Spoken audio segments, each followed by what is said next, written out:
Hello hi అందరికి మనమైతే last వీడియోలో అయితే యూఎస్ఏ లోన వెరీ చీపెస్ట్ ఆటో పార్ట్స్ ఎక్కడ దొరుకుతాయని అయితే డిస్కస్ చేసినాం కదా. సో ఆ వెబ్సైట్ గురించి అయితే చాలా మంది క్వశ్చన్స్ అడిగారు, ఆ వెబ్సైట్ ఎట్లా వాడాలని చెప్పేసి. సో ఈ వీడియోలో అయితే మీకు వెబ్సైట్ ఎట్లా వాడాలో క్లియర్ గా చూపిస్తా. సో ఫస్ట్ అయితే మీరు రాక్ ఆటో పార్ట్స్ అని మీరు గూగుల్లో సెర్చ్ చేస్తే మీకు వస్తుంది.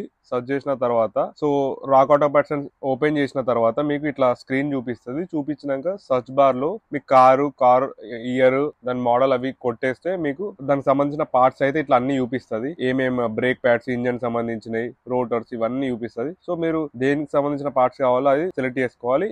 ఇఫ్ ఇన్ కేస్ మీకు పార్ట్స్ ఐడియా లేదన్నప్పుడు సర్చ్ బార్ లో డైరెక్ట్ మీకు రోటర్స్ కావాలని చెప్పి రోటర్స్ సర్చ్ చేస్తే మీకు కార్ డీటెయిల్స్ తో సహా రోటర్స్ చూపిస్తాయి. అది చూపించినాక మీకు డిఫరెంట్ కైండ్స్ ఆఫ్ మోడల్స్ అయితే చూపిస్తాయి అనమాట. Brands, different kinds of brands అంటే కొన్ని different kinds of brands, different prices, different warranties ఉంటాయి. సో దానిలో మంచి బ్రాండ్, మంచి వారంటీ ఉన్నది ప్రైస్ చూసుకొని చేసుకున్నారు అనుకోండి చాలా బాగుంటది. కిందనైతే వారంటీ ఇన్ఫర్మేషన్ ఉంటది. దీనికైతే లైఫ్ టైం వారంటీ ఇచ్చారు. కొన్ని పార్ట్స్ కి ఫ్యూ మంత్స్ ఇస్తారు, కొన్ని పార్ట్స్ కి ఫ్యూ మైల్స్ ఇస్తారు. సో అవన్నీ చెక్ చేసుకున్న తర్వాతనైతే ఇట్లా మీరు కార్ట్ కి వెళ్ళి మీ డీటెయిల్స్, మీ జిప్ అవన్నీ కొట్టినాక మీకు టోటల్ ప్రైజ్ అవన్నీ తెలుస్తుంది. సో అప్పుడు ఆర్డర్ చేసుకోవచ్చు. చలో మళ్ళా